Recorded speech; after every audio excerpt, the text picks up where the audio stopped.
Dear learners, Assalamu alaikum warahmatullahi wabarakatuh. হাসিবুলস learning একাডেমিতে আপনাদেরকে স্বাগতম। আশা করি আপনারা সবাই ভালো আছেন। আমিও আল্লাহর রহমতে ভালো আছি। তো গত ক্লাসে আমরা ওয়ার্ড শিখেছিলাম এবং সিলেবল শিখেছিলাম। আজকে আমরা শিখব কিভাবে একটা বাক্য তৈরি করতে হয়, বাক্য কিভাবে তৈরি হয়। চলুন শুরু করি।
দেখেন কি বললাম, দুই বা ততোধিক অর্থবোধক ওয়ার্ড পাশাপাশি বসে যখন মনের ভাব প্রকাশ করে তখন তাকে সেন্টেন্স বলে। তাহলে সেন্টেন্স হইতে হলে আমাকে দুই বা ততোধিক ওয়ার্ড পাশাপাশি বসে কি করতে হবে, মনের ভাব সম্পূর্ণরূপে প্রকাশ করতে হবে। যদি মনের ভাবটা প্রকাশ না পায়, অর্থটা পরিপূর্ণ না হয়, তাহলে কিন্তু সেন্টেন্স হবে না। যেমন আমরা খেয়াল করি,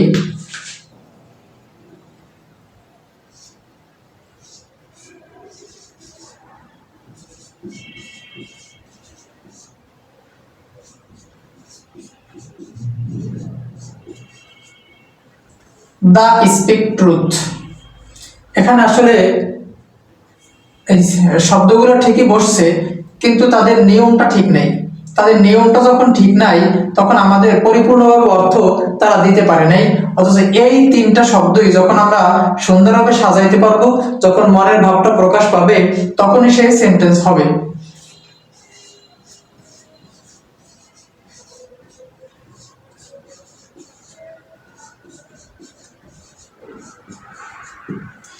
স্পিক দ্য ট্রুথ, এই তিনটা শব্দই যখন আমরা সুন্দরভাবে সাজিয়েছি, যখন সে মনের ভাব প্রকাশ করেছে, স্পিক দ্য ট্রুথ মানে হচ্ছে সত্য বলো। তো সত্য বলো কথাটা যখন আমরা সুন্দরভাবে সাজিয়ে লিখেছি, তাহলে তিনটা শব্দ পাশাপাশি বসছে এবং তারা মনের ভাব সম্পূর্ণরূপে প্রকাশ করতে পারছে, তাই তারা একটা বাক্য হওয়ার সামর্থ্য রাখছে। কিন্তু এখানে ওই একই তিনটা শব্দ বসছে, কিন্তু তারা সুন্দরভাবে সাজানো হয় নাই, তাই তারা অর্থ প্রকাশ করতে পারে নাই, তাই তারা সেন্টেন্স হওয়ার সামর্থ্য রাখে নাই।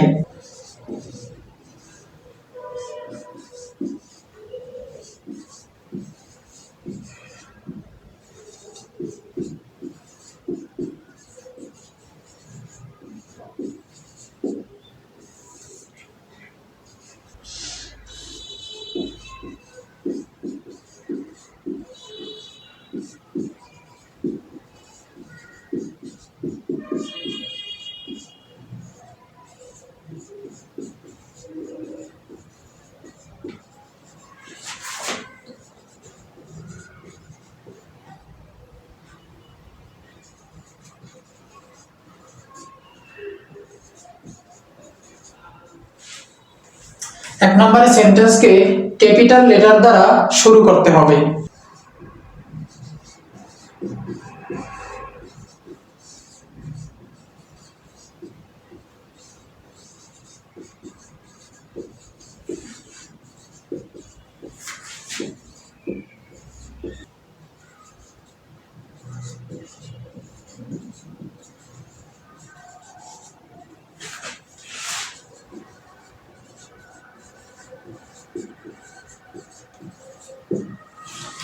দুই নম্বরে ওয়ার্ডগুলো গ্রামারের নিয়ম অনুযায়ী সাজাতে হবে।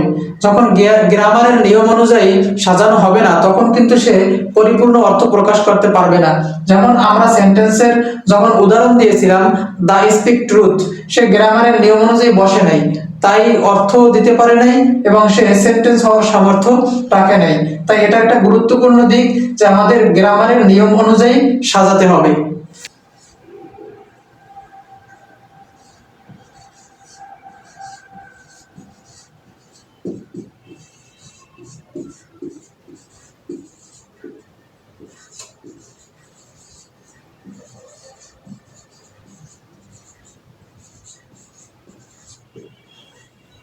3 নাম্বার হচ্ছে প্রতিটি শব্দের অর্থ থাকতে হবে। যদি একটা শব্দ দিয়ে রেজাল্ট কোনো অর্থ নেই, তাহলে সে কিন্তু কোনো সেন্টেন্স হতে পারবে না।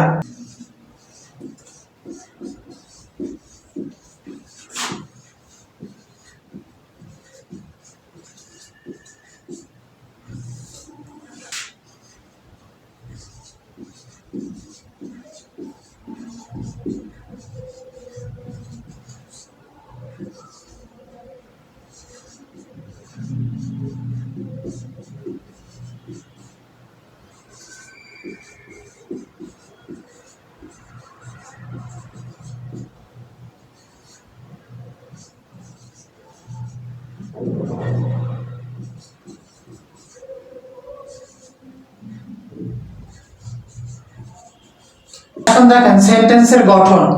আমরা যখন সেন্টেন্স গঠন করব, তখন প্রথমেই আমরা কি করব, একটা সাবজেক্ট বসাবো, তারপরে অক্সিলারি ভার্ব বসাবো, তারপরে মেইন ভার্ব বসাবো।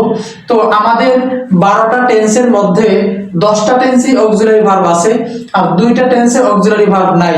তো 2টা টেন্সে আমাদের অক্সিলারি ভার্ব লাগবে না, তখন হবে সাবজেক্ট এবং মেইন ভার্ব, সাবজেক্ট এবং main verb.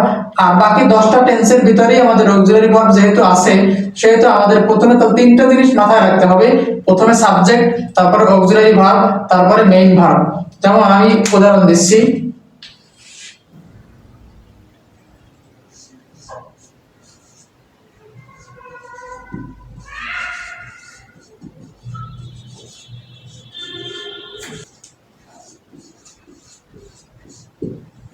he is going to school, এখানে subject, auxiliary verb, main verb, S auxiliary verb, main verb. তো এটা যখন শুধু 2টা টেন্সে আমাদের অক্সিলারি ভার্ব নাই,